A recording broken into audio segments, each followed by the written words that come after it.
Téléspectateurs, téléspectatrices, bonsoir. Vous faites bien de choisir BF1. C'est un plaisir de vous retrouver comme chaque mardi soir pour votre émission Vivre ensemble. Alors, il faut noter que l'émission de ce soir est spéciale. Spéciale parce que c'est une émission mini-conférence. Donc, Vivre ensemble mini-conférence ce soir, c'est ce que nous avons à vous proposer. On vous dit merci pour la fidélité. Le thème que nous avons choisi ce soir pour cette mini-conférence est Excellence académique, un parcours inspirant.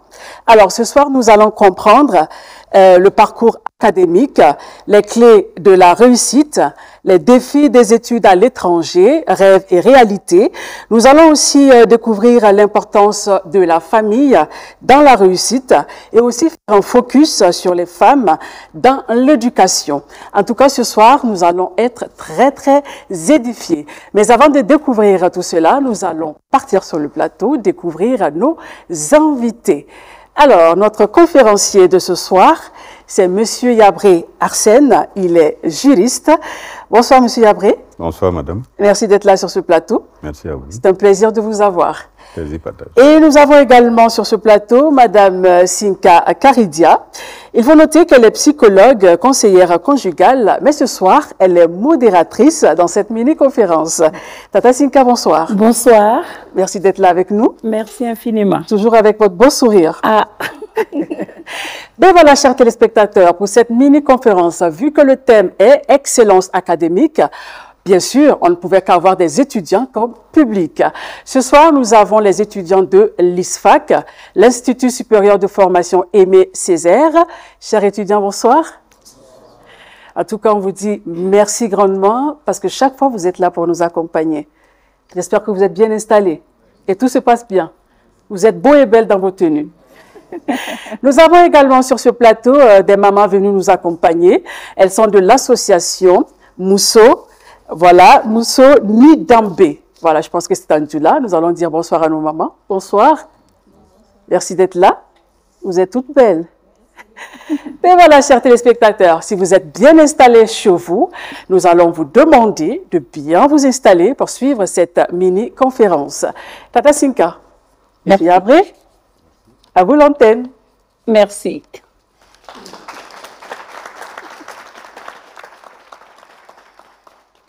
Merci infiniment donc Alice pour cette introduction. C'est un bonheur pour moi d'assurer la modération de cette mini-conférence qui sera consacrée au parcours de Monsieur Arsène Yabré. L'excellence académique de ce monsieur commence par un parcours. Il faut dire que Monsieur Yabré a obtenu un bac ES, qui est un bac rare et qui n'existe plus malheureusement, un bac économique et social, un bac qu'il a eu en 2001. C'était donc après ce bac-là qu'il est allé faire ses études au Maroc. Et au Maroc, il a obtenu un DEC2 en 2003 et ensuite une licence en 2005.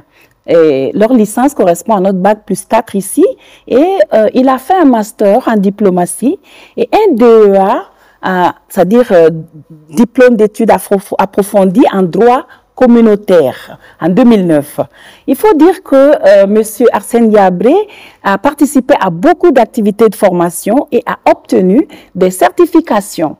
Il faut dire qu'il a reçu un certificat en management de projet, un certificat en droit des techniques de l'information et de la communication, un certificat en cybercriminalité et bien sûr un certificat en intelligence artificielle.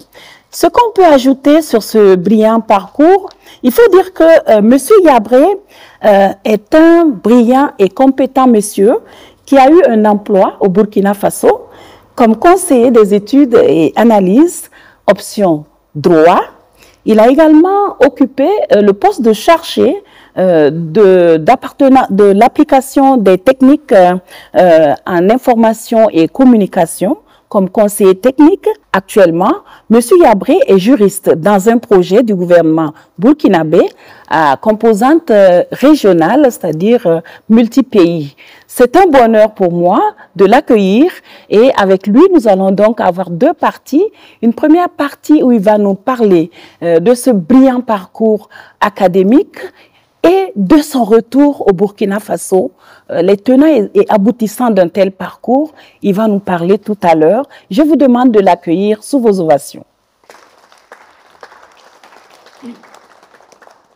Monsieur Arsène Yabré, je vous ai présenté tout à l'heure. S'il y a des choses ou des aspects à ajouter, vous avez la parole et vous pouvez également commencer à nous donner beaucoup plus de détails sur ce parcours que nous avons égrené tout à l'heure et qui mérite bien sûr notre écoute et notre attention puisque à la deuxième partie de cette émission, nous allons vous poser des questions.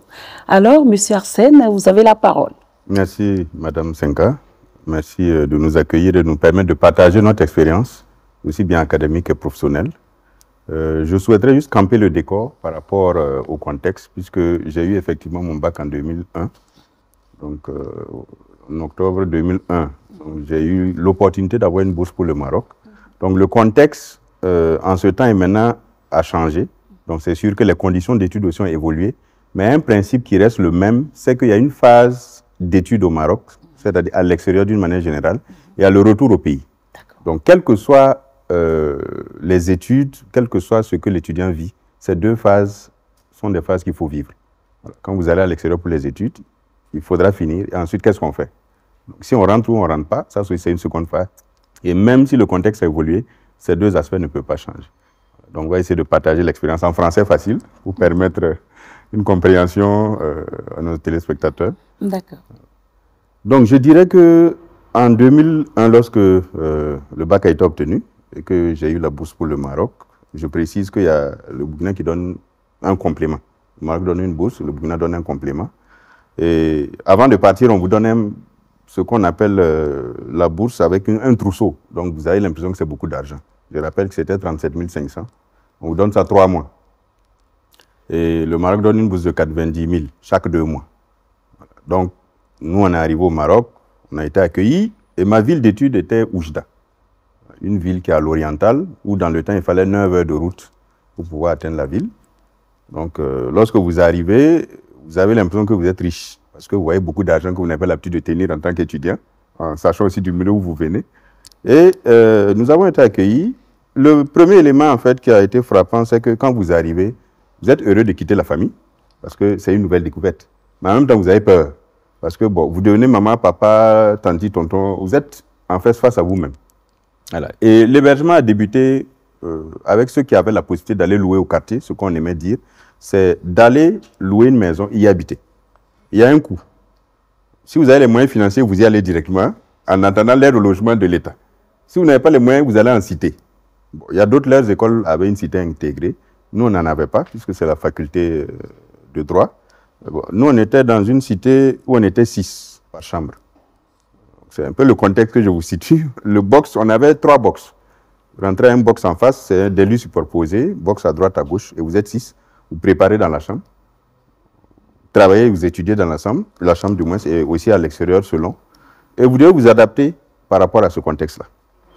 Premier jour, on arrive, et vous vous rendez compte qu'il y a quelques étrangers, quelques noirs, disons, parce que le terme qu'on avait utilisé pour nous appeler, c'était les Africains, parce que bon, on avait la peau noire. Donc, à cette époque, on voyait plus le terme africain pour désigner les étudiants subsahariens. Et vous arrivez, vous vous rendez compte que dans l'amphi, vous êtes peut-être 7-8 noirs sur 2000 personnes en droit, dans un amphithéâtre. Vous posez la question de savoir comment vous allez vous en sortir.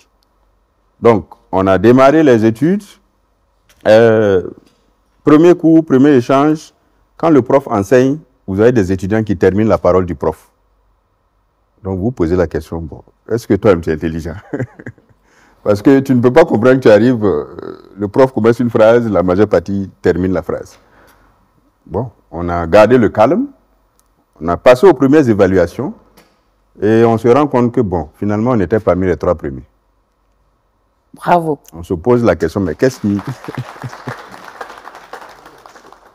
pourquoi il termine et puis c'est maintenant aux épreuves qu'on se rend compte que bon.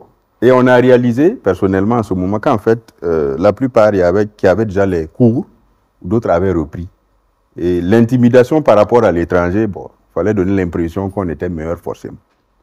Et on s'est rendu compte que ce n'était pas le cas. Donc, ça a permis d'obtenir au bout des 2 années ce qu'on appelait dans le temps un DEUG, droit qui n'existe plus actuellement. Et par la suite, j'ai quitté Oujda, je suis allé à Rabat. Donc, j'ai fait ma licence en droit privé, qui est l'équivalent de notre bac plus 4. Parce que le système marocain, à ce moment, il fallait 4 années. Donc, notre licence, eux, ils l'obtenaient en...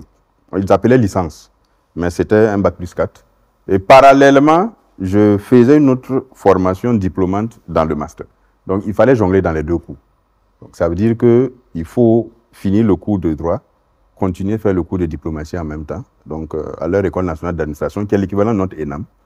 Donc, pour par la suite continuer au niveau du DEA, donc, qui a la particularité d'être obtenu après 3 années d'études, 2 années de travaux et puis 1 année dédiée donc à la soutenance. Et l'élément clé qui a permis, je dirais qu'au niveau des études, ça puisse marcher, c'est qu'on est allé avec l'esprit, permettons en termes de tout casser. C'est-à-dire qu'il fallait réussir coûte que coûte. On n'avait pas le choix. On allait pour les études, on n'allait pas pour plaire à une personne ou bien bon. Et les conditions sociales de chacun aussi étaient claires. Chacun savait d'où il venait. Mais ce qui était intéressant, c'est que quand vous arrivez là-bas, les conditions sociales ne jouent pas. Parce qu'à la fin, on vous demande, est-ce que tu as réussi ou pas? Est-ce que tu as validé l'année ou pas? Donc, nous, on s'organisait, et personnellement en termes d'études. Donc, dans la journée, on prenait les cours. L'après-midi, quand c'est libre, on commençait en fait à faire des révisions pour ne pas quand même accumuler, parce qu'on avait quand même 8 à 10 cours, donc matière, avec près de 200-300 pages pour chaque cours. Et à l'examen, souvent, on posait une seule question. Et c'est dissertation. Donc, on vous pose une question, vous devez vous débrouiller sur les 300 pages-là pour maximiser et puis sortir premier.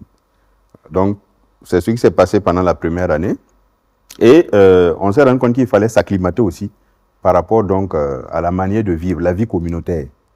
Parce que si vous voulez étudier et réussir, il faut avoir un mental qui vous permette d'associer les études, d'associer la vie communautaire et trouver un moment pour soi-même, voilà, pour pouvoir aussi se réaliser. Parce que constamment enfermé dans un milieu qui est différent de votre milieu, voilà, où vous avez une culture différente, une manière de vie différente, où certains même sont surpris de vous voir venir ou vous demandent comment vous êtes arrivé là-bas. Donc, il fallait affronter donc, ce milieu-là, tout en restant burkinabé. Ça, c'est très important à dire. Parce que nous, on s'était donné comme leitmotiv, c'est que même s'il y a 3 personnes qu'on doit prendre, on doit être parmi les 3 premiers. Quel que soit ce qu'on met comme critère, il faut qu'on soit parmi ceux qui doivent être traités. Voilà. Donc, c'est des nuits de révision. Donc, le soir, vous révisez jusqu'à 2 h du matin. Le matin, vous vous réveillez, vous allez en cours. Vous revenez le soir, vous allez à la cité universitaire, vous prenez le repas qu'il y a, vous repartez, vous enfermez. Donc, c'était vraiment cyclique, donc à ce niveau-là. À Rabat, on a eu à peu près le même contexte, mais avec une ouverture d'esprit. Parce que Rabat est beaucoup plus développé, est beaucoup plus ouvert. Donc, je rappelle le contexte en 2001 quand même.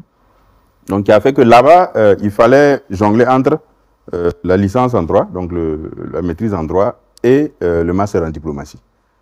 Donc, tu pars suivre les cours avec les enseignants, vous notez l'ensemble. Vous retrouvez le soir, vous finissez, vous continuez à suivre le cours à l'ENA, vous rentrez le soir à la cité universitaire. Bon, moi, j'ai fait la cité, je n'ai pas loué de maison pour l'hébergement parce que, bon, il y a toujours cette angoisse-là, parce que l'État donne l'aide au logement, mais si vous n'avez pas l'aide au logement qui arrive immédiatement, il faut supporter. Alors que quand tu sais que tu ne peux pas appeler à Ouaga pour demander un soutien financier, donc tu t'adaptes à ton contexte et puis tu viens avec. Voilà. Donc, ça a été ainsi jusqu'à ce que j'ai la licence et le master en droit.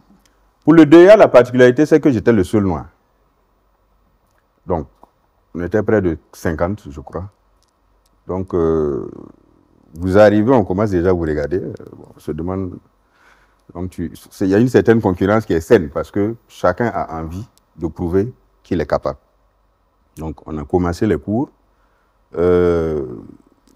Dieu merci, avec l'abnégation et le travail qu'on a eu à faire précédemment dans les classes inférieures ou les études inférieures, on s'est retrouvé avec le choix du sujet. Et c'était un sujet qui était compliqué parce que c'était en rapport avec le moi. Donc, il fallait avoir la documentation au pays. Et en même temps, on vous met pression parce qu'on se dit que, bon, comment vous allez soutenir, puisque vous risquez de ne pas avoir la bourse si vous ne soutenez pas à temps pour pouvoir prétendre donc à ce DEA. Et ensuite, vous vous retrouvez avec des étudiants que vous majorez aussi. Donc, vous vous retrouvez presque premier, deuxième parmi eux tous. Vient la période de soutenance, et c'est là où quand même je rends grâce, premier à soutenir, parmi eux tous. Meilleure note de soutenance à ce niveau-là, au point où quand j'ai fini, les autres étudiants viennent vous demander, bon, comment tu as fait? Est-ce que tu peux lire mon mémoire? J'ai dit, bon, en fait, tu as un directeur qui suit, c'est mieux de t'orienter vers le directeur. Même si moi je donne des avis, même si j'ai soutenu avant vous, j'ai eu mon papier avant vous, il faut quand même respecter, donc, de ce côté, ce qui est fait. Voilà. Donc, bon, malgré le principe, on a quand même accompagné pour que ça puisse marcher et que, bon, eux aussi puissent soutenir beaucoup plus facilement. Donc, ensuite, la phase qui était aussi difficile en termes de parcours, c'est la phase de vie communautaire. D'accord. Avant d'aborder cette phase, on va peut-être résumer un petit peu ce parcours-là en faisant un peu ressortir les aspects psychologiques qui ont contribué. Quand on regarde et qu'on écoute, on se rend compte qu'il y avait d'abord un discours orienté vers la réussite. Et ce discours-là aussi, avec le contact avec les autres étudiants, il y avait la peur. La peur souvent freine l'élan des uns et des autres, alors que le désir d'avancer aussi est en nous. Vous avez eu à préparer justement votre adaptabilité pour pouvoir avoir votre chambre, pour pouvoir vous installer avec les Africains, qui souvent sont peut-être pas très bien vus. En tout cas, parlez-nous un petit peu plus tard de ce contexte difficile. Mais entre 7 et 8 Africains seulement, dans tout ce beau monde-là, vous étiez un peu impressionnés. Mais grâce à votre esprit de réussite, à votre mental fort, je vais le dire comme ça, vous vous êtes sérénisé et vous avez préparé donc le travail de telle sorte que vous puissiez aller d'échelon en échelon, puisque vous avez déjà pu parcourir et être 3e en première analyse. Et ensuite, lorsque vous avez suivi les cours, vous avez pris 2 options. C'est-à-dire qu'en plus de l'option juridique, vous avez choisi l'option diplomatique. Et vous avez réussi dans les 2 masters. En dehors de ça, maintenant, lors de votre soutenance, je pense que là, vous avez été le premier et vous avez montré vraiment qu'on peut quitter son pays et aller réussir ailleurs et même prendre le devant les autres. Donc, vous avez eu certainement du cœur et vous allez nous en parler, y compris les difficultés que vous avez pu rencontrer, parce que ce ne sont pas les difficultés qui vous ont bloqué, mais il y avait quel élan à l'intérieur de vous-même pour pouvoir y aller, pour les surmonter. C'est là la bonne question. Merci bien. Effectivement, on allait avec la volonté il n'y a pas d'échec. C'était la réussite ou rien. En fait, on ne s'est pas laissé nous-mêmes une option. Parce que quand vous vous déplacez, il y a l'image du pays derrière. Il y a quelque chose qu'il faut associer. Vous allez représenter votre pays. Vous connaissez d'où vous venez et vous avez une ambition. Donc, la réussite était la seule option que j'avais choisie. Donc, de sorte à ce qu'à l'arrivée, quelles que soient les peurs qu'on a eues effectivement, parce que quand vous rentrez, vous avez une certaine peur et vous posez la question, est-ce que je vais réussir? Mais rapidement, vous comprenez que, bon, qu'est-ce qui est insurmontable? J'allais dire, il n'y a rien d'insurmontable. C'est une question de volonté. Et la volonté veut dire que lorsqu'on l'a, on se donne les moyens aussi d'y aller. Et se donner les moyens nécessite de se préparer psychologiquement, à accepter qu'on va affronter un milieu qui est différent. Ça, c'est très important.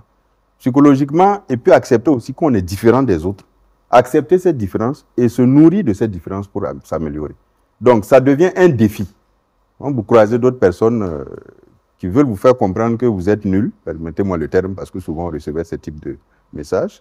Donc, vous voulez montrer et prouver que, premièrement, vous êtes capable de réussir parce que vous avez cette volonté. Et deuxièmement, ce n'est pas l'autre qui définit, en fait, votre valeur. C'est vous qui définissez votre propre valeur. Et c'est ce que nous avons fait sur place. Donc, en nous organisant sur le plan des études, de sorte à ce que les difficultés n'ont pas manqué. Parce que quand vous réalisez que il faut retenir un certain nombre de connaissances, organiser ces connaissances dans votre esprit et pouvoir le retraduire et ne pas laisser la peur vous limiter, ça, je vous assure que bon, il y a de quoi. J'allais devenir champion en même temps. C'est ça. Donc, c'est ce qui s'est passé. Et lorsque, je le disais, en fait, vous avez des matières avec des sujets qui font que vous n'avez qu'une seule chance. Soit vous saisissez cette chance-là, soit vous laissez. Mais chez nous, il n'y avait pas, on laisse.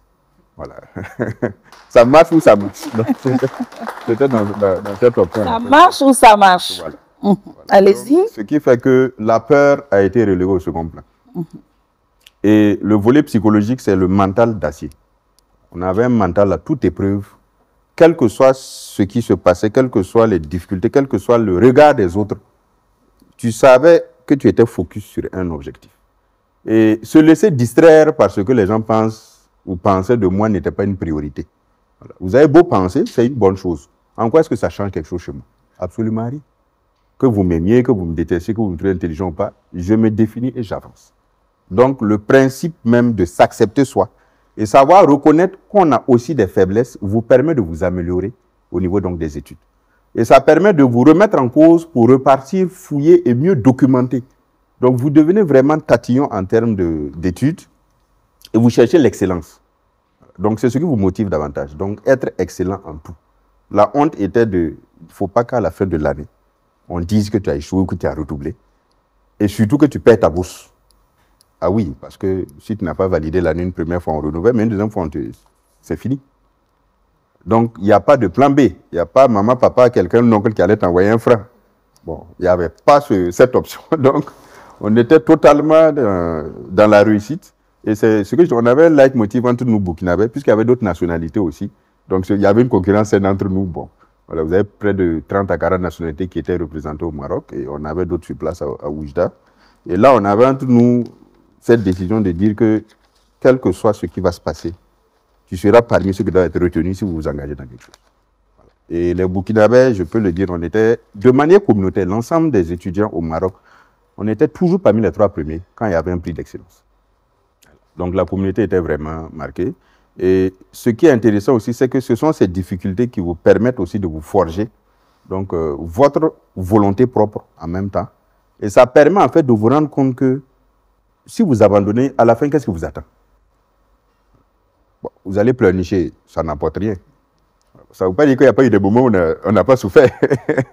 C'est ça aussi. Il y a eu des moments où vous êtes retrouvé enfermé dans votre chambre en train de réfléchir pendant que vous étudiez l'autre en train de jouer la musique dans la même chambre à 6. Pendant ce temps, il y a un qui prépare, il y a un qui est en train de dormir. Donc, vous posez la question, bon, si je ne maîtrise pas le cours, comment je fais pour m'en sortir? Et une particularité que je n'ai pas signalée, c'est que quand nous on est arrivés, la bourse se prenait à la fin des 3 mois. Donc nous on a pris les 3 mois plus le trousseau, et il fallait attendre 6 mois maintenant, à la fin des 3 mois, pour prendre la bourse. Et quand on est arrivé, la bourse marocaine a fait 1 mois de retard. Donc tu t'assois, tu analyses tout ça tranquillement, et tu te dis, bon, on fait comment? Donc c'est à nous d'aller jusqu'au bout. Voilà. Et le volet mental est très important, de garder à l'esprit que on est venu pour des études, on est venu pour réussir, et rien ne doit empêcher cette réussite. Donc le milieu social, quel que soit d'où vous venez, quelle que soit la richesse que des parents ont ou autre, c'est vous et vous seul qui êtes face donc, à vos études. Ce n'est pas personne, c'est des personnes d'autres qui vont venir en fait décider de votre réussite. Personne ne va venir vous réveiller le matin, comme il m'a dit. La ville d'Oujda est une ville où quand on est arrivé, il y a eu la neige. Il faisait extrêmement froid. Donc, ça dit que tu doubles le pantalon, tu triples les chemises, et puis tu mets un blouson encore dessus. Tu doubles les chaussettes, tu mets les baskets, et puis tu avances le matin. Ça dit au moment où le sommeil est doux, là, toi, tu dois te réveiller. Donc, 6 heures, tu es debout, tu te prépares, et tu avances. Le soir, pendant que le sommeil est doux, toi, tu es en train de faire des capilles jusqu'à 2 heures du matin. Voilà. Donc, c'est vraiment un mental d'acier qu'il faut pour être un gagnant. Donc, de ce point de vue, je dirais que il faut continuellement donc, travailler à maintenir cette volonté-là. Et c'est ce que nous, on a fait. Parce que j'ai un ami qui me disait à un moment que, mais quand on dirait que ta tête l'a grossi, puis toi, tu es devenu tout petit. J'ai dit, mais qu'est-ce qu'il fait? Il dit, non, mais si tu ne peux pas manger en qualité, mange en quantité. Tellement le travail était acharné. Et on s'est retrouvé à cumuler les choses. Et bon, c'est toi qui choisis. Personne ne m'a demandé de faire la double diplomation. C'était un choix. Donc, beaucoup étaient surpris, puisque même l'agence qui gère les bourses a demandé, mais comment toi tu as fait pour te retrouver dans les deux? J'ai dit non. Il y avait la possibilité de m'inscrire et il y avait un test d'entrée. J'ai fait le test, j'ai été retenu. Je continue. Même si on ne m'avait pas donné, on ne peut pas vous donner 2 bourses pour 2 formations en même temps. Mais je suis d'accord, je vais prendre ma seule bourse. Mais je vais continuer à faire les 2 formations jusqu'au bout. Donc, ça n'a pas empêché de briller sur les 2. Bon, malheureusement, il y a certains où vous n'avez pas eu de bonnes notes parce que la composition était bonne. À l'oral, c'était un oral, mais le prof a dit que lui ne me voit pas souvent en cours. J'ai dit oui, c'est parce que je suis 2 formations en même temps. Il dit, bon, lui, c'est sa présence qui compte. Au lieu d'un 18, c'est ce qu'après il a expliqué, il m'a donné un 8. J'ai dit, mais ce n'est pas grave, ça n'a pas empêché de valider. C'est après qu'il m'a expliqué que c'est dans son principe, en fait. Lorsque la présence n'y est pas, lui donne une note pour la présence. J'ai dit, bon, est-ce que ce que j'ai dit était pertinent ou pas, ou les réponses étaient bonnes? Il a dit oui. Il dit, donc ça me suffit. Donc, il dit, bon, en réalité, c'est un 18, il devait me donner. J'ai dit, c'est pas grave. À la fin de l'année, on a coiffé beaucoup de monde, et bon, on se trouve toujours. Donc, on gardait tout, pas moins des 3 premiers, toujours jusqu'à la fin, jusqu'à ce que le DA, quand même, on se retrouve premier dans l'ensemble de ce qui est fait. Donc, il faut intégrer qu'étudier à l'extérieur est une difficulté, quelle que soit la personne. Quel que soit le niveau social, c'était une difficulté. Parce que vous avez face à vous des gens qui vont vous juger. Vous avez face à vous la famille qui va vous regarder d'un air pour dire, bon, ouais, mon fils, il étudie à l'extérieur. Parce que en 2001, si tu allais à l'extérieur, c'était comme si tu étais privilégié. C'était la période où tu avais des amis qui n'avaient pas eu le bac, d'autres ne s'en sortaient pas, bon, d'autres étaient restés au pays. Et toi, tu as l'occasion d'être à l'extérieur. Donc, on te voit comme, voilà, c'est l'étoile. Bon, la famille est heureuse, donc c'est toi seul qui est dans ton cocon et qui sait en fait ce que tu vis comme réalité et que tu dois briller quel qu'en soit parce que tu as aussi tes autres camarades. À la fin de l'année, bon, chacun vient, on dit, qu'est-ce que tu as validé l'année, tu dis oui. C'est sûr que tu étais dernier, tu dis non. Tu montres ton bulletin, tu dis, ah, ok. Donc, compétition saine, mais on fait en sorte de pouvoir maintenir ce cap-là avec un moral d'acier. Donc, ce qui fait que l'autre volet donc, dont je parle sur le volet communautaire, c'est l'adaptation même de l'être humain dans un milieu qui est différent de son milieu habituel. Donc, vous arrivez dans un pays qui est différent en tout. Donc, un pays qui est avec le principe d'avoir sa propre culture, sa propre religion, des personnes qui vous perçoivent différemment, parce que c'est tout à fait normal. Quand vous êtes différent. Donc, on essaie de comprendre d'où vient cette différence aussi. Donc, de sorte à ce que il faut s'intégrer dans cette société, se battre pour prouver qu'on est capable de réussir dans cette société et en même temps respecter cette société tout en restant burkinabé. Il faut éviter l'acculturation. Ça, c'est un élément très important.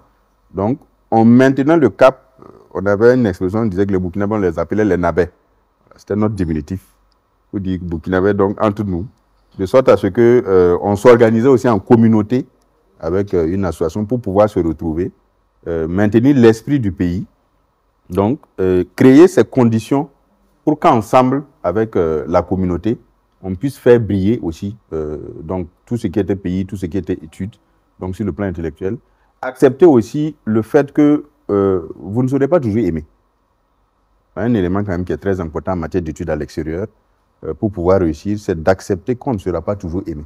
Et que ce n'est pas un problème. Ça ne constitue absolument pas une difficulté pour vous. Parce que, bon, si vous vous aimez vous-même, ça suffit largement dans le contexte où on était pour avancer. Donc, on s'aime soi-même et puis on avance. Bon, ceux qui vous critiquent positivement, vous prenez, vous ajoutez, vous avancez. Vous vous inspirez de vos aînés aussi qui ont réussi. Voilà, parce que, bon, quand vous allez, dans mon cas, j'étais dans une ville où, bon, celui qui avait fait droit avant moi avait brillé. C'est comme si tu n'avais pas le choix. Donc, c'était ainsi dans toutes les villes. Quand on part, on te rappelle, ah, tu avais un aîné qui avait été major. Tu souris et puis tu continues. C'est une main te dit, bon, mon ami, on te guette. Donc, le milieu est très important. Donc, à prendre en compte. Et le volet, au-delà de l'adaptation, le fait de pouvoir montrer aux autres que vous pouvez exceller tout en les respectant, c'est un élément qui est très important. Vous n'avez pas besoin, en fait, de dénigrer qui que ce soit pour montrer que vous êtes capable de réussir. Voilà. Et ce qui vous réunit là-bas, ce sont les études. Donc, comme ce sont les études, il faut se focaliser dessus. Donc, avec effectivement des activités communautaires, comme je disais tout à l'heure, dans le cadre de l'association, où j'étais vraiment très actif. Donc certains se posaient la question, comment tu fais pour étudier? Comment tu fais pour être dans une association dont tu es responsable? Comment tu fais pour représenter le pays aussi dans certaines manifestations? Il dit, mais c'est une question d'organisation. Donc si tu veux être un leader et que tu as un esprit ouvert, il faut être capable d'associer plusieurs choses dans ce milieu-là. Merci encore à vous pour cette deuxième partie d'intervention. Je pense que ce qu'on peut retenir, c'est que vous avez vraiment brillé avec vos camarades burkinabés. Certainement que vous avez impacté par votre brillance intellectuelle et vos activités. Vous avez occupé les 3 premières places, n'est-ce pas?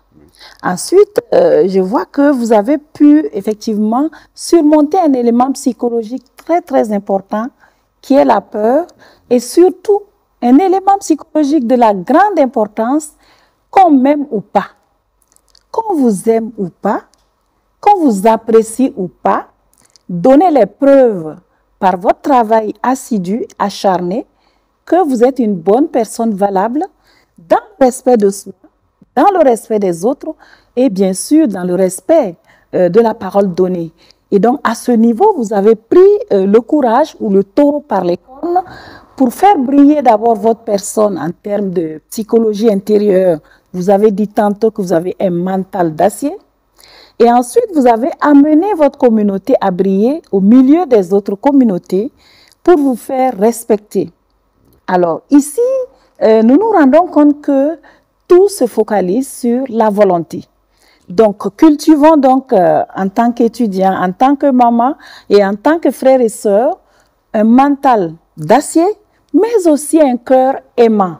Mais un cœur qui a une bonne volonté axée sur la réussite que nous souhaitons pour nous-mêmes et même que nos choix et nos options peuvent voir le jour si nous restons focales. Et vous avez dit tantôt qu'il faut étudier jusqu'à 2 heures du matin. Donc, pour la réussite, des fois, le mental vous amène à exceller et à fournir et même à dépasser les lois du sommeil pour rester concentré, focal sur vos objectifs. Merci encore, très cher leader. Nous allons vous permettre de poursuivre maintenant la dernière partie de votre présentation, votre retour, les difficultés que vous avez rencontrées. Bien, ça c'est la partie où on dit que lorsque tu étudies à l'extérieur, tu es censé revenir réussir aussi au pays. Parce que aller, comme je disais dans l'époque, tu pars, tu fais ce parcours brillant, au point où certaines personnes disent, mais il faut rentrer parce que tu ne peux pas chômer. C'est ce qu'on m'a toujours répété. Voilà, tu ne peux pas avoir ces diplômes et puis chômer. Voilà, tu as la famille, les gens autour qui te disent non. Bon, lorsqu'il y a même des autorités qui viennent, qu'on rencontre au niveau de notre ambassade, lorsqu'ils échangent, ils disent, bon, mais il faut rentrer, le pays a besoin de vous. Donc, je prends mon diplôme, je prends mon vol, je rentre définitivement. Première difficulté, il n'y a pas de boulot. Je suis rentré avec mon diplôme, avec mon CV, avec tout ce qui a été fait, avec aussi quelques stages et un emploi que j'avais occupé au Maroc avant de rentrer. Tu fais de porte à porte, tu déposes ton CV.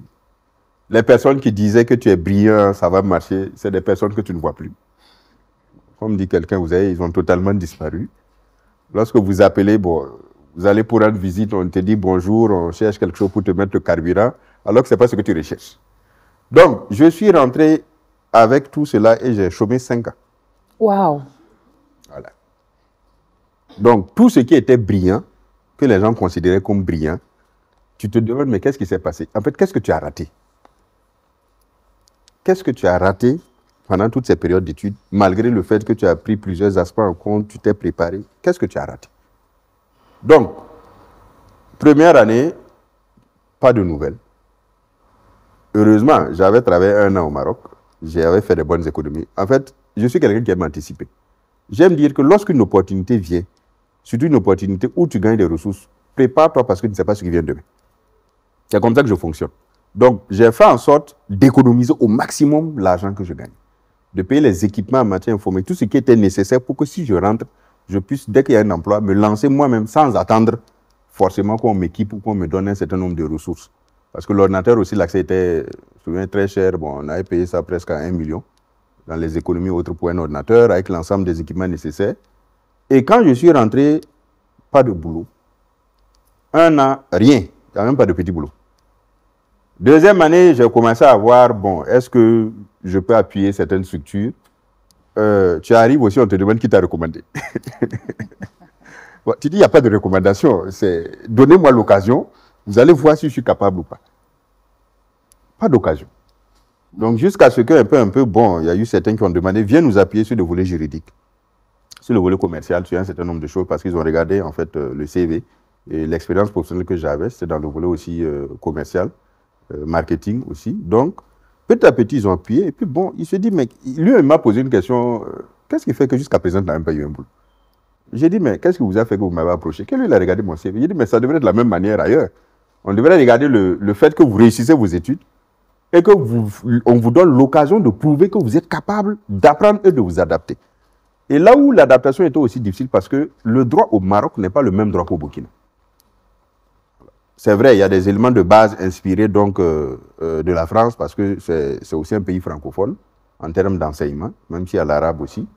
Et quand vous rentrez, il faut vous réadapter par rapport au droit burkinabé, à la manière de faire le droit burkinabé, et à tout ce qui est droit communautaire, qui est différent du droit communautaire aussi marocain, dans l'espace donc du Maghreb. Donc, il fallait faire de l'auto-formation pour maîtriser le droit burkinabé. Aller potasser un ensemble de cours, fouiller, faire des recherches. Et malgré tout ça, il a fallu attendre 5 ans pour que j'allais dire un emploi stable. Parce que l'emploi, vous avez un contrat d'1 mois, 2 mois, 3 mois, c'est un emploi où quand vous rentrez, vous ne savez pas ce que vous devenez après. Donc vous prenez le contrat, et j'avais toujours le même principe. Hein. Ressources financières égale la maximisation de l'épargne pour faire face aux jours difficiles qui vont venir. Ça a été ainsi de suite. Donc, jusqu'à ce que j'ai des stages où vous faites 1 an de stage même, et en temps, on ne vous donne pas 1 franc, parce que je n'ai jamais eu de stage rémunéré. Voilà. Donc, j'ai fait presque toutes ces années avec peut-être maximum 1 an de contrat stable, souvent entrecoupé, et le reste, stage non rémunéré pendant toute la période. Donc, c'est ce que tu gagnes, que tu économises, que tu utilises pour ton carburant. Bon, n'empêche qu'il n'y a pas que le carburant, donc il y a aussi ta vie autour. Tous ceux qui espéraient que tu rentrais et que forcément ça allait aussi faciliter la vie des autres, finalement vous êtes calé entre guillemets, et puis bon, vous-même vous devenez un fardeau, pour ne pas dire ça comme ça. Mais le même mental est resté. Une personne m'avait posé la question, mais comment tu as fait pour ne pas devenir fou? J'ai dit, mais la folie ne peut pas marcher chez nous. Parce qu'on était préparé, quelle que soit la situation. De la même manière, on était préparé pour affronter les études. On était préparé aussi pour venir. Mais on ne s'attendait pas à ce que, après avoir brillé autant, on puisse chômer autant aussi. 8 années d'études, plusieurs diplômes. Vous rentrez et puis vous vous retrouvez à la case départ comme si vous n'aviez rien fait du tout.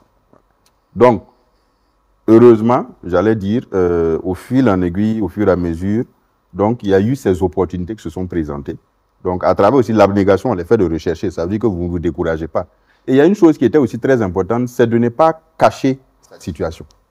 Par exemple, vous rentrez, puisque c'est paradoxal, vous rentrez, tout le monde vous admire, tout le monde vous envie, tout le monde dit, j'aurais aimé aller étudier, parce que tu es sûr d'avoir le boulot, puisque c'est ce qu'on mettait dans l'esprit, en fait, quand vous partez. Quel que soit le domaine, beaucoup l'ont vécu dans ce sens. Et comme le volet juridique n'était pas aussi très développé, il faut reconnaître que le Burkinabé n'aime pas le droit. Le Burkinabé aime s'arranger. C'est quand ça chauffe vraiment, il commence à dire, est-ce qu'on ne peut pas aller en justice? Ou bien est-ce qu'on ne va pas faire appel à un juriste pour décanter? Alors que tout est basé sur le droit. Tout ce qu'on fait est basé donc, sur des règles de droit. Donc, par la suite, lorsque l'opportunité s'est présentée, j'ai été recruté à ce niveau-là. Et je me souviens d'un entretien aussi pour une grande structure. La personne m'avait demandé, mais effectivement, on peut vous prendre, mais qu'est-ce qui justifie aussi qu'il y a eu des années où on a vu qu'il n'y a pas eu d'emploi? J'ai justifié par le principe que je faisais des stages. Il y a des endroits où vous faites un stage et on ne vous donne pas l'attestation de stage. Parce que comme on va justifier 1 an de stage, logiquement, le stage, c'est 6 mois maximum, 3 mois renouvelable une fois. Passez les 6 mois, soit vous m'embauchez, soit vous me libérez. Mais on vous dit non, il faut rester. Parce qu'en fait, on sait que quand vous restez, vous produisez tellement et ils gagnent derrière. Mais vous ne savez pas ça. Donc, vous voyez en fait l'abnégation au travail pour pouvoir réussir. Et de sorte à ce que, j'ai considéré tout ça aussi comme une préparation à la réussite. Donc, il fallait peut-être ces étapes-là. Parce que la vie aussi est faite d'étapes. Voilà. S'il n'y avait peut-être pas eu ces étapes, je ne serais pas là où je suis. Donc, les étapes l'ont permis de sorte à ce qu'à un moment, bon, ça se stabilise et qu'on puisse regarder le passé et puis on dit, bon, Dieu merci, voilà, parce que c'était bénéfique. Et c'est aussi le fait d'avoir étudié à l'extérieur qui faisait qu'on avait la capacité de s'adapter. Comme je le disais, si vous acceptez ce que vous vivez en études à l'extérieur, vous acceptez de changer votre personne, de faire une meilleure version de vous-même et de rentrer, accepter ce que vous avez vécu pour en faire en fait l'énergie nécessaire pour avancer. Et comme je disais, je ne cachais pas le fait de dire, bon, on dit, mais tu es rentré, c'est sûr que vous êtes des boss du pays. J'ai dit, je suis au chômage. On te regarde, tu es au chômage? J'ai dit oui. Pourquoi? J'ai dit, mais c'est comme ça. J'ai dit, c'est le contexte du pays. Et l'un des éléments aussi, c'est que quand vous allez étudier à l'extérieur, à moins que les parents ou la famille ne tissent des relations, quand vous rentrez, vous êtes dépaysé. Totalement. Parce que vous n'avez plus de contact, vous ne savez plus forcément comment le pays fonctionne, vous ne savez plus quel est l'état d'esprit. Et ce que vous voyez à l'extérieur, vous avez l'impression que c'est ce qui se passe aussi au pays. Et vous vous rendez compte que, bon, vous rentrez, ce n'est pas l'excellence qu'on recherche, c'est qui connaît qui. Donc, comme je disais, je connais quelqu'un qui connaît quelqu'un qui connaît quelqu'un.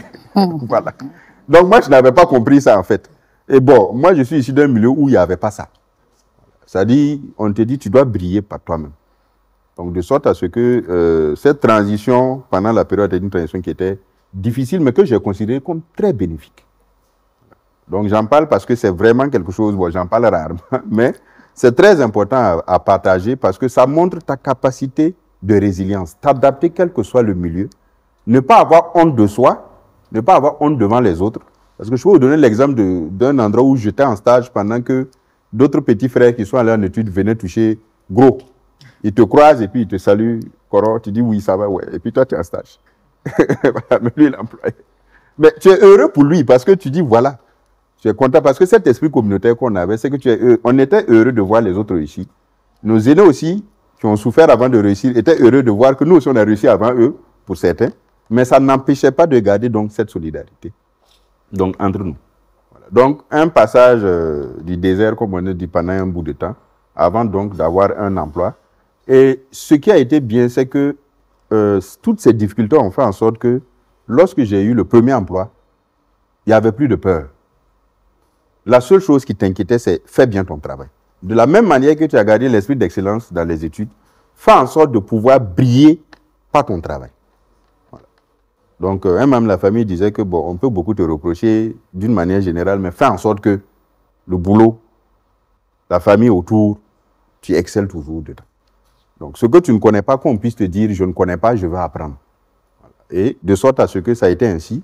Et en un laps de temps, les postes de responsabilité se sont enchaînés. C'est ça, en fait, l'une des choses aussi. C'est-à-dire, chacun a son temps, il y a un rythme. Voilà. Si j'allais envier ceux qui sont rentrés après moi, qui avaient déjà réussi sur le plan professionnel, finalement, tu te renfermes et tu ne comprends pas, en fait, que chacun a son chemin. Et le chemin que vous suivez n'est pas le même que pour l'autre. Et il n'y a absolument pas de comparaison à faire.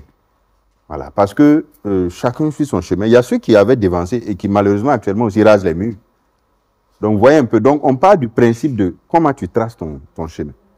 Donc, ça fait que lorsque j'ai été intégré, j'ai eu mon premier emploi en tant que conseiller en études d'analyse option 3. La même année, on a participé à mettre en place un répertoire très important pour le pays. Je ne dirai pas le nom, mais un répertoire très important pour le fonctionnement de l'administration publique. Et lorsque j'ai eu l'occasion de participer à cet atelier, à un moment, on devrait rentrer le soir après l'atelier et on devait préparer un certain nombre de documents qui devraient être présentés le lendemain. J'ai pris l'engagement de faire la préparation de la majeure partie des documents jusqu'au lendemain et aller remettre. Donc, on avait un conseiller technique dont je tairai le nom, très connu et très respecté, qui a dit, mais qui a fait le boulot? J'ai dit, c'est moi. Il dit, qui a demandé de faire? J'ai dit, c'était volontaire. Parce qu'on nous a appris à voir que quand il y a possibilité, n'attends pas qu'on te demande. Parce que ça te permet d'apprendre. Voilà. Par exemple, le rapportage d'un atelier, je ne l'avais pas fait. Mais je me suis proposé comme rapporteur. Pour comprendre comment ça marche. Parce que si tu es paresseux, les autres vont faire. Mais à un moment, toi, tu vas venir, tu as peut-être des compétences, mais tu ne sauras pas comment faire le travail. Donc, rapidement, dès qu'il y avait... Là où c'était dur, moi, j'allais. Là, on dirait quelque chose de dur à faire. Moi, je me propose. Donc, ça a été ainsi. Merci beaucoup encore pour cette seconde phase. On se rend compte que vous avez certainement développé des talents de gestionnaire, puisque il fallait bien sûr dépenser ce qu'il faut dépenser avec les peu d'entrées que vous avez et aussi les initiatives que vous avez développées, mais surtout, insistons sur le fait qu'il faut épargner. C'est-à-dire qu'il faut créer une zone de paix financière dans notre gestion partout où nous sommes.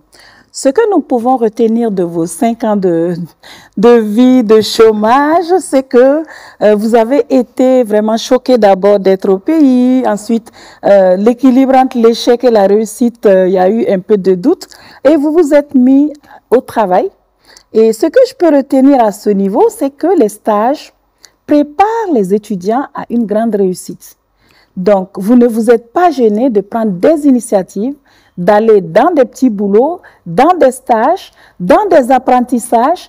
Et surtout, la dernière dont vous venez de nous parler, c'est d'accepter d'être soit modérateur ou alors celui qui va capitaliser les réunions. En ce moment, vous devenez une bibliothèque ambulante avec des techniques qui, effectivement, n'appartiendront pas à ceux qui refusent ce type d'exercice, qui sont des consommateurs de fruits, bien sûr, intellectuels, mais qui n'arrivent pas à entreprendre, d'exceller et de travailler à l'avoir. Donc ici, vous nous avez appris qu'il faut effectivement être heureux du succès des autres et de leur réussite.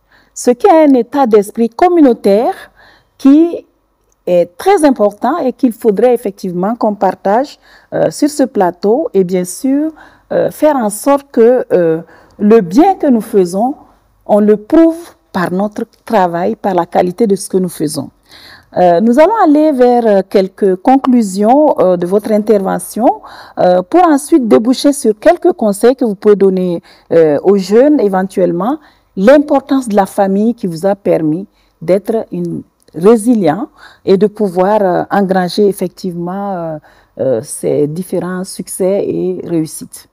Bien, donc à ce niveau, comme je disais, après donc le fait d'avoir occupé ces emplois, rapidement donc il y a eu le poste de conseiller en études d'analyse qui a ouvert le droit à conseiller donc d'analyse technique donc et qui a permis par la suite d'être conseiller technique d'un DG et de plusieurs directeurs généraux qui occupent des postes à l'heure que je n'ose même pas vous dire. Parce que tout simplement, ça a été lors d'un atelier que nous avons organisé, un atelier international qui s'est tenu au Burkina, où il fallait en fait des personnes qui étaient disponibles pour faire un travail de fond. Et en ce moment, j'ai fait le travail de fond. Quand on a fini, il y a un qui m'a approché qui dit « Mais tu ne souhaiterais pas apprendre autre chose ailleurs ?» J'ai dit « Oui, s'il y a l'opportunité. » Il a cherché à contacter mon ancien DG pour me demander « Bon, moi, je souhaiterais travailler avec eux. » Puisque tu ne peux pas directement demander à quelqu'un de partir, comme c'est dans le cadre de l'administration, de quitter son poste. Et c'est ainsi que, bon, il y a eu un entretien. Voilà, on a fait des entretiens. Bon, il a finalement considéré que parmi ceux qui étaient candidats, c'est la personne qui était apte à le faire. Donc, ça a été retenu comme conseiller technique. Ça fait que vous partez je vais dire, en 5 ans. Vous quittez le poste d'agent pour devenir conseiller technique d'un premier responsable dans une structure de l'État qui a une autonomie de gestion et une autonomie financière.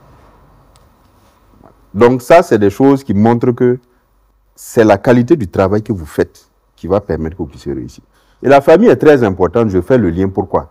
Parce que votre famille doit être capable de vous comprendre. Parce qu'une famille qui ne comprend pas que son fils peut aller étudier, exceller, revenir et puis passer des moments difficiles, est une famille qui va vous rejeter. Alors que c'est tout ce que vous faites, souvent, ce n'est même plus pour vous, c'est pour la famille. Parce que vous avez envie de permettre à la famille d'être plus épanouie. Les parents, les personnes autour. Et quand vous avez un emploi, vous pensez plus à la famille qu'à vous-même, à un moment même donné. Donc c'est plus cette famille-là. Et vraiment, je rends grâce à Dieu, j'ai une famille qui a été compréhensive, qui s'inquiétait surtout. C'est comme j'ai dit, c'est même la famille qui demandait comment j'ai fait pour ne pas devenir fou.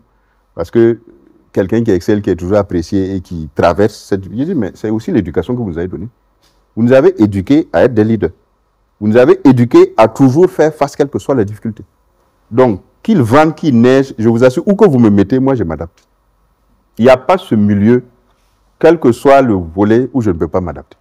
Voilà. Parce que c'est un état d'esprit qu'il faut avoir. Et c'est l'éducation Donc, c'est l'éducation des parents, la famille autour qui vous donne ce leitmotiv, cette volonté. Voilà. La compréhension des parents, le fait qu'ils cherchent à savoir est-ce que tu vas bien, te motiver. Ils n'avaient pas forcément à te donner beaucoup de soutien financier, mais à voir comment créer un cadre autour de toi pour que ça puisse marcher, voilà, que tu puisses t'épanouir. Voilà. Donc, l'éducation est une base importante pour aller étudier à l'extérieur. C'est une base importante aussi parce que les parents doivent connaître leurs enfants. On n'envoie pas tout le monde à l'extérieur. Ça, il faut le savoir, c'est clair. Je suis désolé de le dire. Ce n'est pas parce que moi j'ai eu l'occasion d'aller que je dis ça, mais j'ai eu des connaissances qui ont pété les plombs, permettez-moi le terme.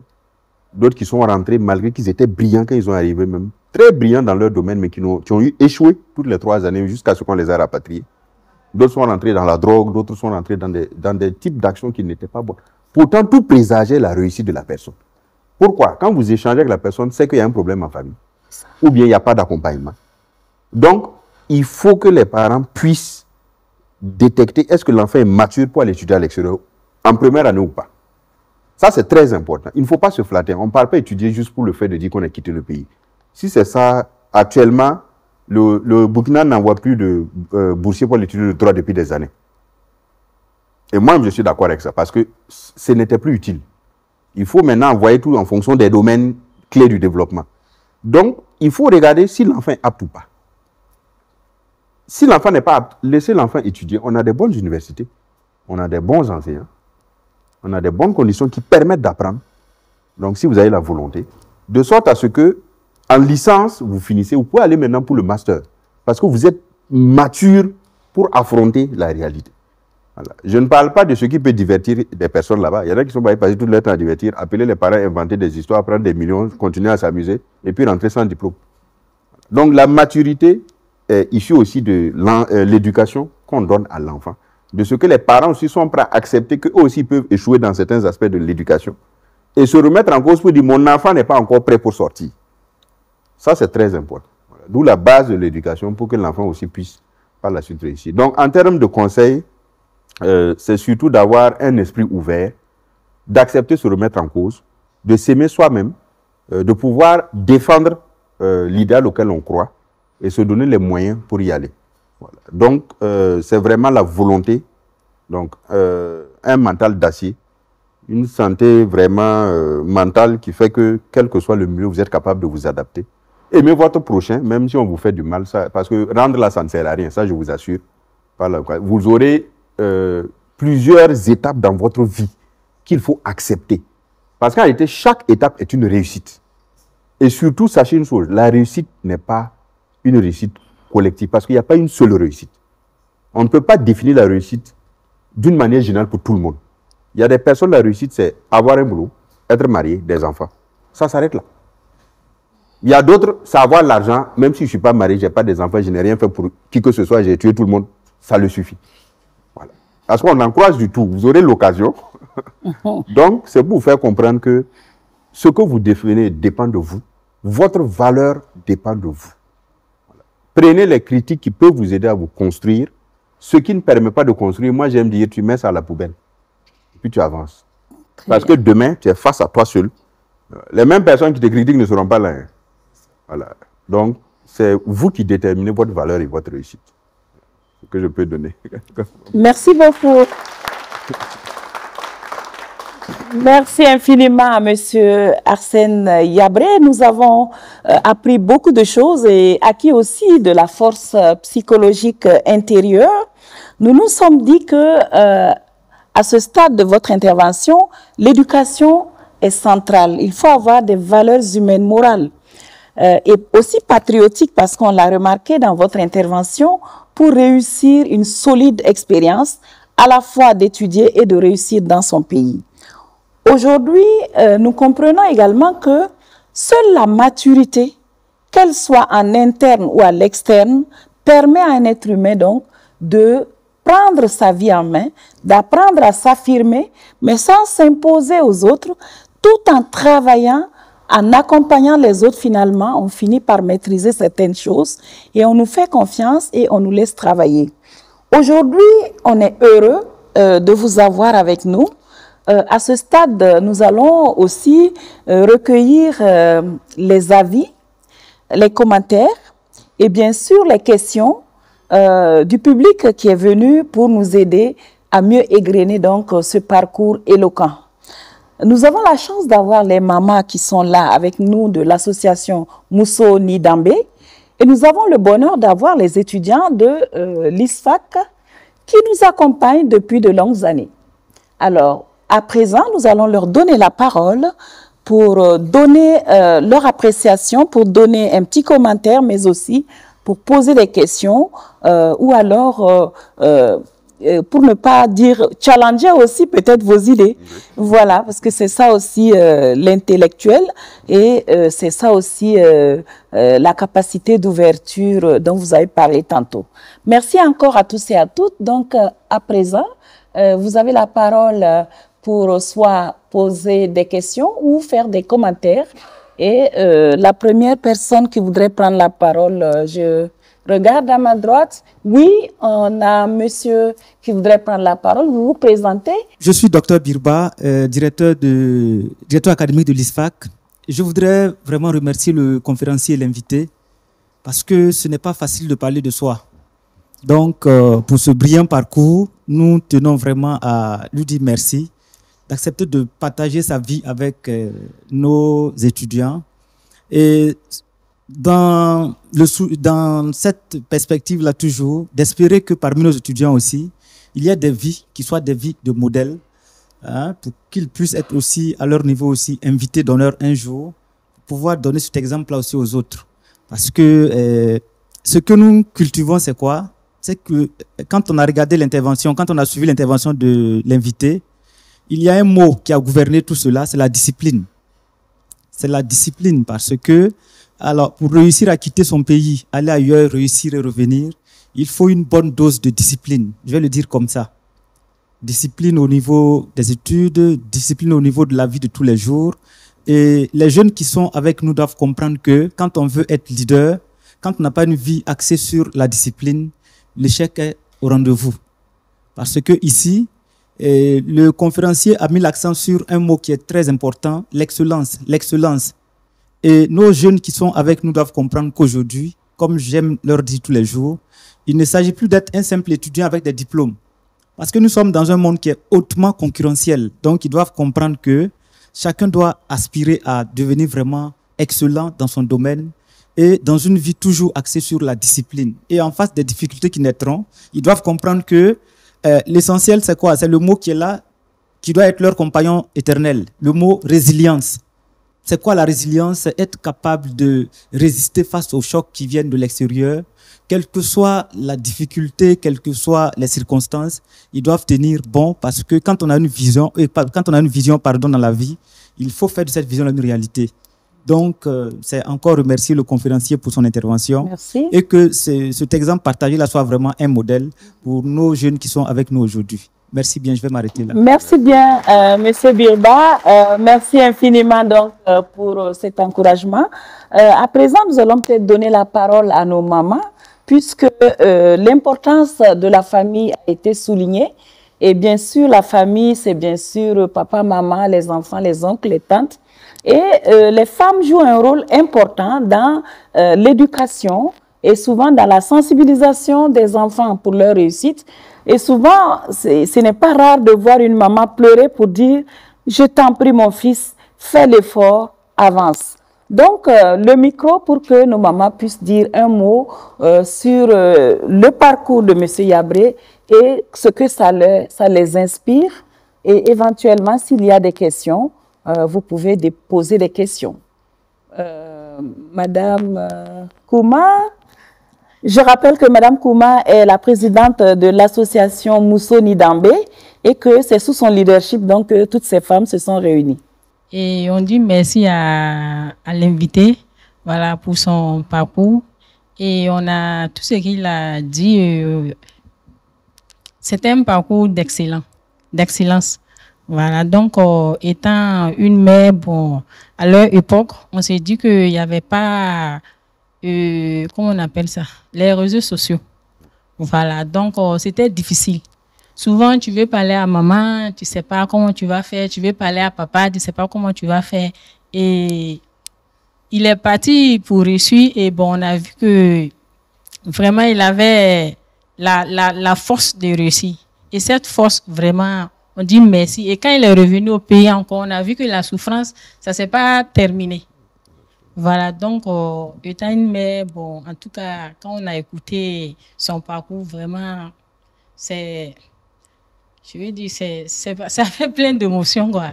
Donc, et pourtant, aujourd'hui, bon, ceux qui sont là-bas, aller étudier à les réseaux sociaux, on peut faire les appels vidéo avec les parents. Bon, je vois que c'est facile aujourd'hui. Voilà, donc, vraiment, félicitations à vous. Merci. Est-ce qu'il y a... Que Dieu facilite. Merci beaucoup, Mme Kouma. Est-ce qu'il y a une dame qui voudrait dire un petit mot en plus? Oui, Madame Ouattara. Oui, allez-y, Madame Ouattara. Vraiment, je tire mon chapeau. Je dis bravo à M. Yabré.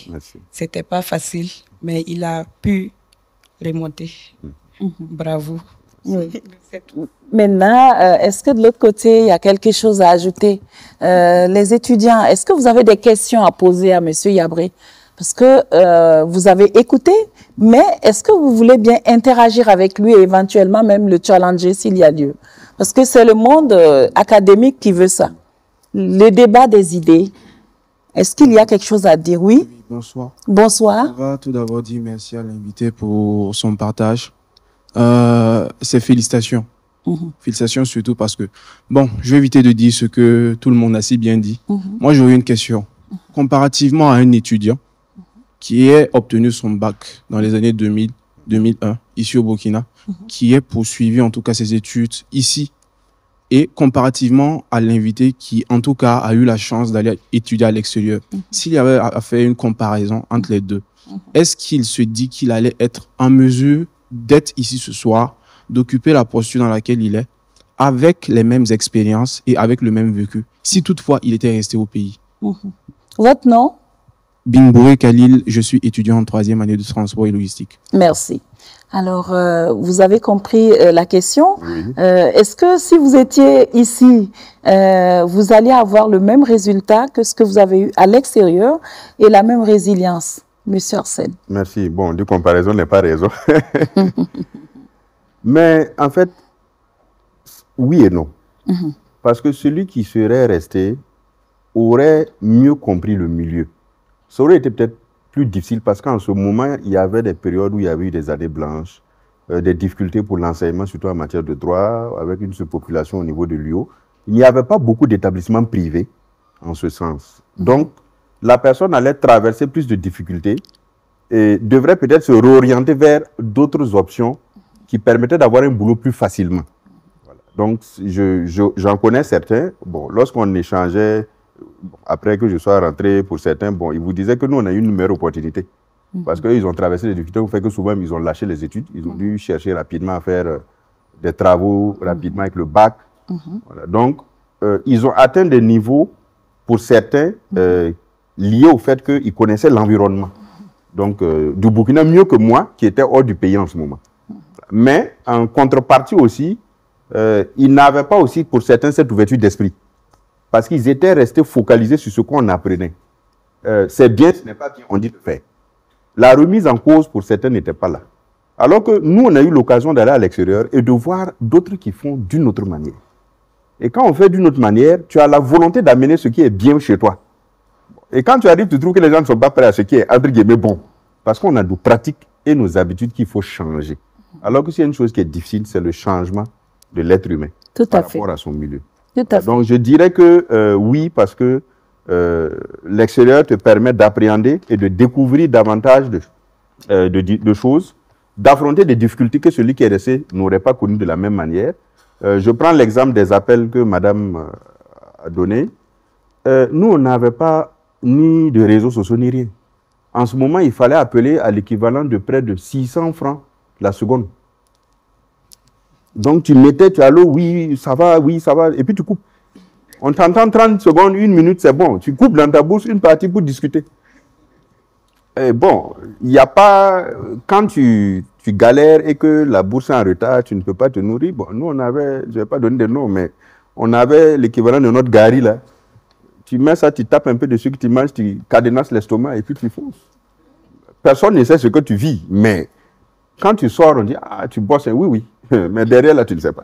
Alors que si tu es au pays, quand même, la solidarité qu'on a ici, tu ne vas pas manquer quand même quelque chose avec les 100 francs aux rues ou bien chez quelqu'un pour squatter, dormir. Il y a d'autres qui n'avaient même pas la possibilité de dormir parce qu'ils n'avaient pas payé leur loyer. Donc, voyez un peu, ça dit que ce n'est pas les mêmes réalités.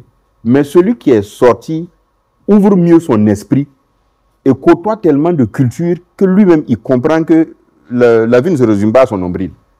Lui-même, il est un dans l'univers, là. Il n'est pas le seul le plus important. Il doit participer à réaliser quelque chose. Celui qui reste connaît mieux le terrain et a plus de relations pour s'intégrer. Mais s'il ne capitalise pas ça aussi, malheureusement, il va échouer. Parce qu'il va considérer qu'il est sur terrain conquis. Exact. Voilà. Alors, est-ce qu'il y a une autre question, une autre préoccupation? Oui, prenez le micro. Bonsoir.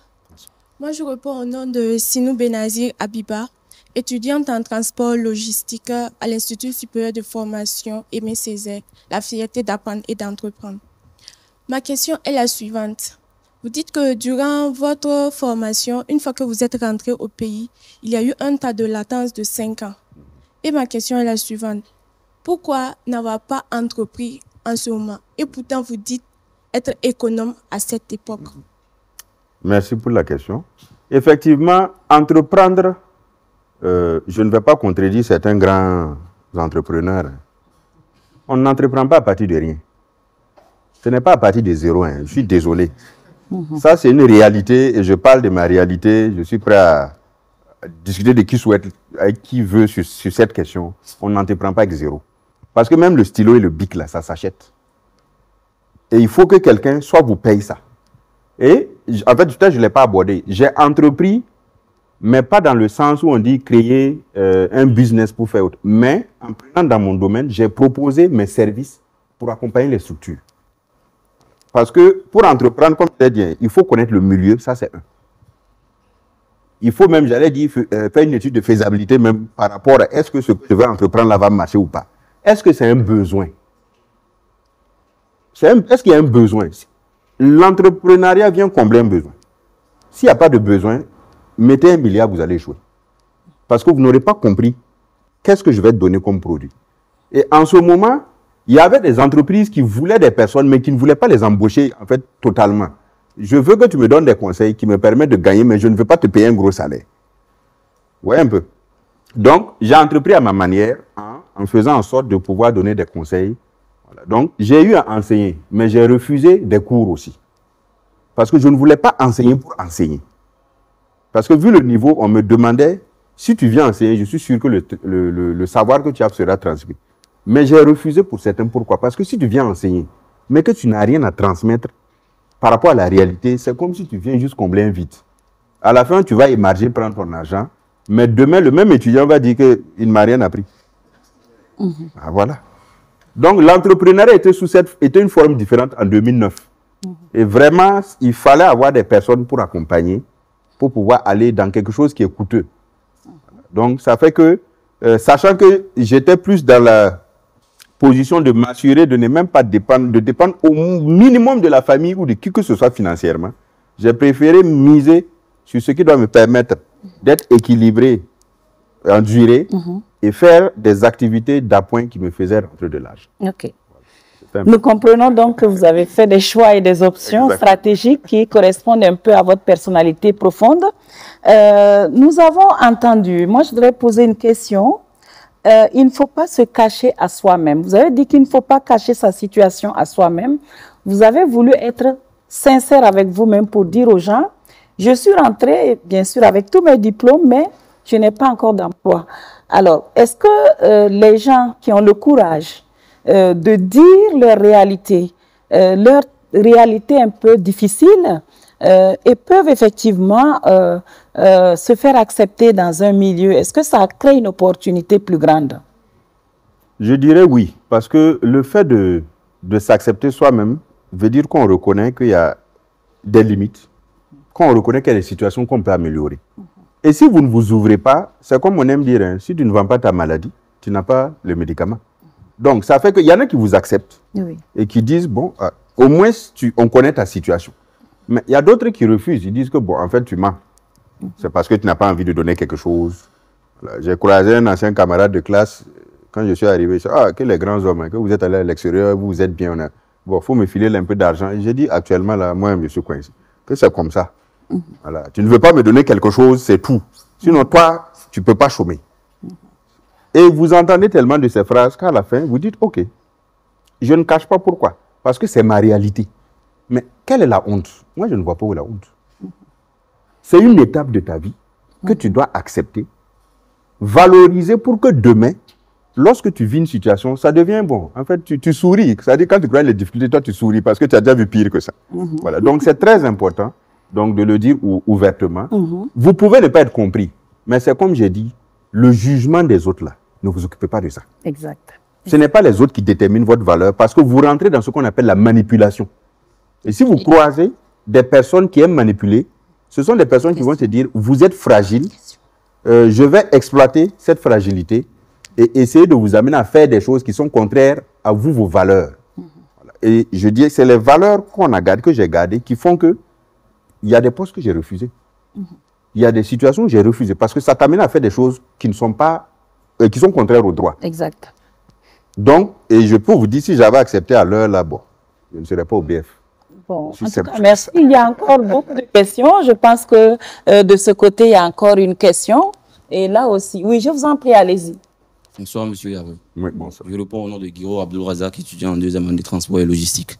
Tout d'abord, merci pour votre parcours. Un parcours vraiment motivant et salutaire. Ma question est de savoir, vu que vous êtes une personne vraiment excellente, aguerrie, pourquoi le choix du retour au pays? Merci. Le choix du retour.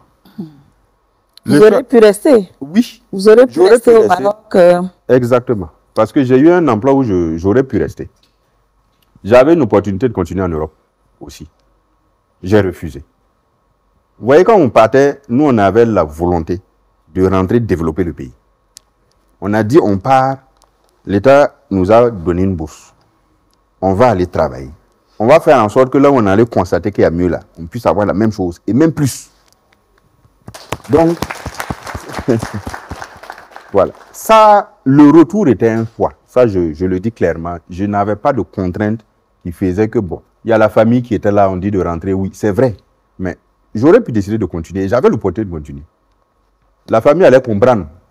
Mais quelque part, tu avais cette volonté de pouvoir rentrer, montrer qu'on est capable aussi de réussir d'une manière donnée chez nous. Et d'apporter notre contribution au bien-être du pays. Maintenant, il y a cette différence entre ce que toi tu souhaites et si les gens sont préparés à accepter ça. Ça aussi, c'est le clash qu'on a.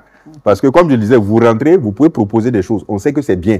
Mais on ne veut pas appliquer parce qu'on n'a pas un intérêt personnel dedans. Vous voyez, non? On dit non, bon, je ne gagne rien, moi je ne fais pas ce que tu proposes. Mais quand ça chauffe, on te cherche parce qu'on veut que tu dénoues la situation. Donc si on a cette mentalité d'accepter que tu rentres, tu participes à un développement commun, on ne dit pas que c'est un droit d'office, non. On vient lutter comme tout le monde pour avoir notre place. Mais on vient apporter un plus. Et c'est là où c'est important de faire le suivi de ce qu'on envoie étudier à l'extérieur. Voilà. Nous, on le fait dans le cadre de notre association. Mais c'est important de savoir quand on envoie, bon, qu'est-ce que les gens deviennent, qu'est-ce qu'ils peuvent apporter comme contribution, pas lié à la tête d'une personne, mais lié à ce que la personne apporte pour l'intérêt du pays. C'est dans ce sens. Donc, que le pays puisse statuer sur les étudiants et avoir un suivi de leur employabilité et de leur insertion sociale avec le temps. C'est une très belle leçon que vous nous apprenez là. Je ne sais pas s'il y a encore une ou deux questions. Il nous reste quelques minutes encore. Oui, je vous en prie, monsieur. D'accord. Albert Apimoué, chargé des relations extérieures à l'Institut supérieur de formation Aimé Césaire. Nous sommes à l'heure du numérique, à l'heure des réseaux sociaux, où tout bouillonne, où la majorité de nos étudiants, de nos apprenants, passent au moins 50% de leur temps sur les réseaux sociaux, n'arrivent pas à étudier, n'ont pas la concentration que vous aviez eue dans le temps. Qu'est-ce que vous les conseillez? Merci. Bien, je dirais effectivement, nous n'avions pas les réseaux sociaux, mais les gens trouvaient les moyens de s'amuser autrement. Mais il faut choisir, tu es allé là-bas pour étudier ou bien tu es allé pour t'amuser. Il faut associer. Si je transpose à la liberté qu'on a avec les réseaux sociaux, il faut être discipliné. Posez-vous la question, qu'est-ce que je fais sur les réseaux sociaux? Est-ce que c'est juste me faire voir? et de quelle manière. Voilà. Je suis dans le domaine des TIC. Je suis juriste dans un projet qui parle numérique. Depuis des années, je suis dans le volet numérique. Tout ce que vous faites sur les réseaux sociaux reste sur les réseaux sociaux. Ça, je vous informe. Même quand vous supprimez, il y a toujours des traces. Et il suffit d'une capture d'une personne, ce que les gens appellent la VAR maintenant là. On te ressort ça 15 ans après. Posez-vous la question quand vous prenez votre point de réseau. Je cherche quoi? Est-ce que j'ai fini de bosser? J'ai besoin d'un temps pour me changer les idées. Ça peut être juste parcourir pour avoir l'actualité. Ça peut être parcourir parce que vous avez des personnes d'intérêt que vous suivez. Des pages qui vous permettent d'apprendre que vous suivez. Mais si c'est regarder les réseaux sociaux à 50%, juste pour après dire, ah, est-ce que tu es au courant de ce qu'un tel a fait, tel SAR a fait? La SAR ne sait même pas que vous existez. En fait, vous n'existez même pas dans ce monde-là. Parce que vous n'avez aucune valeur. Votre valeur est pécuniaire parce que vos données là, c'est ce qu'on a besoin pour faire de l'argent. Plus vous vous connectez, plus il y a d'autres qui gagnent derrière. Donc, il faut se discipliner sur l'usage des réseaux sociaux. Se discipliner sur les contenus que vous publiez, sur ce que vous likez ou partagez. Ça engage votre responsabilité. Bon, ça, c'est le juriste qui parle. Ça engage votre responsabilité, mais on ne se rend pas compte. Voilà. Donc, n'allez pas dessus juste pour faire comme tout le monde, parce que vous n'êtes pas comme tout le monde. Ce n'est pas parce que vous ne dormez pas dessus que vous n'êtes pas informé. Je suis désolé. Ce n'est pas parce que vous ne dormez pas sur les réseaux sociaux que vous n'êtes pas à la page. Vous êtes à la page, là. Qu'est-ce que votre page même apporte? J'allais poser la question. Donc, disciplinez-vous dans l'usage. Vous regardez l'information. Vous recoupez l'information de plusieurs pages pour voir si c'est fondé. Vous regardez les pages d'intérêt liées à votre domaine d'études ou bien domaine d'activité que vous souhaitez faire. Et vous ayez un esprit critique. Quand vous sentez que vous commencez à scroller et puis à faire que ça devient bizarre, de grâce, déposez le téléphone. Ça veut dire que votre esprit est en train de saturer et que vous oubliez les études. Ça, c'est d'office. Voilà. Expérience vécue, voilà. Ça m'est arrivé une fois juste de voir qu'est-ce qu'on ressentait. Bon, moi, je suis quelqu'un, j'aime... Quand quelqu'un dit quelque chose, là, moi, je ne reste pas sur la théorie. Je vais aller tester. Donc, j'ai déjà pris une fois, j'ai fait 30 minutes en temps, j'ai eu mon retard. J'ai dit, mais finalement, ça ne m'a rien apporté de bon. Voilà. Un tel a dit ça, un tel a dit ça, un tel a dit... Bon, à la fin, j'ai fait le point. Qu'est-ce que tu as appris en fouillant sur les réseaux? 10% d'informations, le reste, c'était du buzz. Pour avoir des likes, des vues et monétiser. J'ai dit, bon, il faut serrer ce que je fais dessus. Donc, je ne passe pas beaucoup de temps dessus. Oui. Et ça ne m'empêche pas d'être heureux. D'accord. Très bien. Alors, nous avons appris avec vous donc qu'il faut savoir discipliner notre comportement face à l'usage des réseaux sociaux. Je ne sais pas s'il y a encore une question, une dernière, parce qu'il est déjà presque le temps. Mais j'ai une dernière petite question. Je vous ai entendu dire qu'au Burkina, nous n'aimons pas le droit. Et vous avez dit également que, alors que tout est basé sur le droit et les règles, je sais que dans nos familles, les mamans nous imposent des règles, des normes, des droits pour réussir, et ils amènent les enfants à écouter, à se taire, à observer les règles et à obéir aux règles.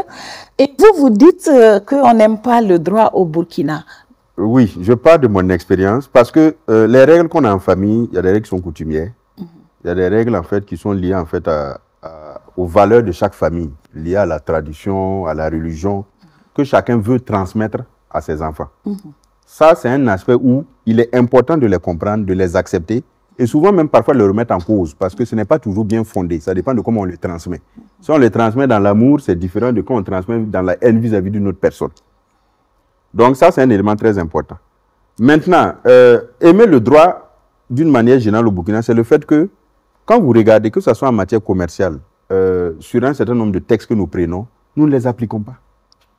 Je me suis amusé il y a quelques années à prendre des textes et puis à regarder si on les a appliqués. J'ai failli même faire une thèse sur ça, sur l'applicabilité du droit communautaire. Je me suis rendu compte que beaucoup de textes nous adoptons, mais on n'applique pas. Quand vous demandez, mais il y a une procédure même à suivre, on vous dit laisse la procédure, il faut faire comme ça.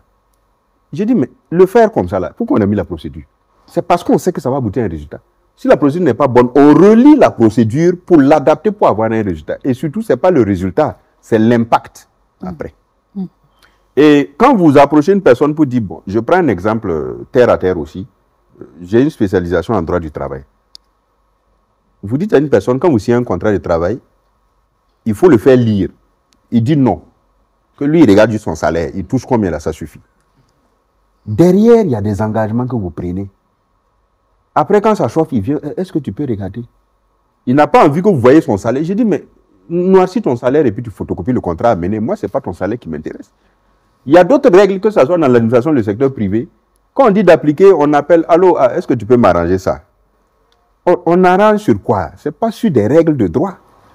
Voilà. Mais on dira en fait que c'est notre système qui aime fonctionner sans les règles parce que ça permet à des personnes de contourner et de se mettre, excusez-moi le terme, à l'aise. Si on respectait les règles, je vous assure qu'on serait à des niveaux de développement de certains pays que nous ne partageons pas. C'est une réalité. On s'est inspiré de pays qui ont réussi parce qu'ils ont mis des règles, qui ont créé en fait une valeur communautaire, qui ont fait en sorte que même la personne qui n'a pas un salaire, un travail, perçoit des indemnités parce qu'il est au chômage. Ça montre, ce sont les règles, c'est tout. Voilà. Quelle que soit la structure, tant que vous vous basez sur les règles, ça va marcher. Et je dis, en fait, tout est fondé sur les règles. Pourquoi? Le droit. Quand vous allez à la boutique pour payer un sachet de biscuits, qu'est-ce que vous faites?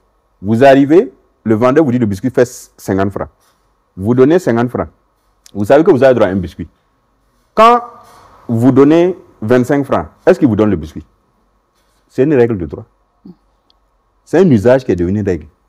Tu me donnes 50, tu prends un biscuit. Le jour où il te donne 2 biscuits, tu dis tu as fait une erreur. Parce que tu as incorporé la règle. Donc, c'est des règles de droit. Tu sais, ça vous permet de vivre de manière droite, conformément à notre contexte, à notre pays et à nos valeurs. Mais dès que vous quittez cette règle, c'est la même manière que quand une maman dit mon fils, fais bien tes devoirs pour réussir. Quand tu fais mal, qu'est-ce qui se passe? À la fin, c'est l'échec. Donc, les règles sont partout.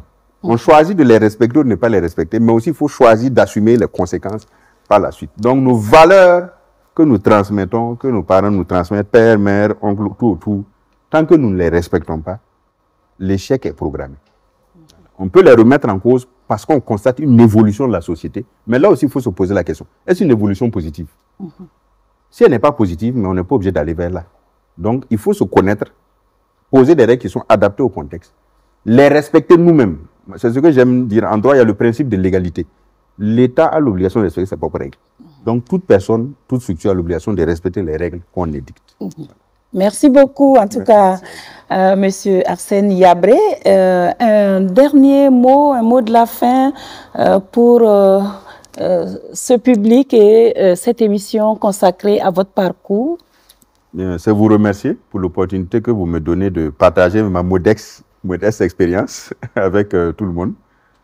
C'est une joie aussi parce que ça permet de transmettre ce qu'on vit, de permettre à d'autres de capitaliser nos échecs pour mieux réussir et aussi capitaliser ce qu'on a réussi pour mieux faire parce que c'est le souhait pour la génération future. Et aussi dire que vous déterminez votre propre valeur. Personne d'autre ne détermine votre valeur. Donc, ayez foi en vous, respectez les autres, respectez les règles et vous verrez que vous serez épanoui dans une société. Parce que si la société est épanouie, vous serez épanoui. Mais si vous êtes épanoui, la société ne l'est pas, ah là, c'est le désordre total. Un dernier Merci. mot. Un dernier mot du côté des dames. Juste une petite pensée, un dernier truc. On dit merci à l'invité, M. Yabré.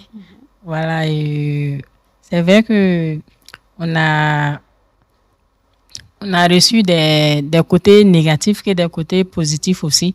Voilà, donc pour ceux qui amènent leurs enfants étudier à l'étranger, on saura quoi faire. S'il faut attendre 2 ans ou 3 ans jusqu'à la licence pour que l'enfant parte étudier à l'extérieur, voilà. Pour ça, on dit merci aussi. Bon, que Dieu facilite tout.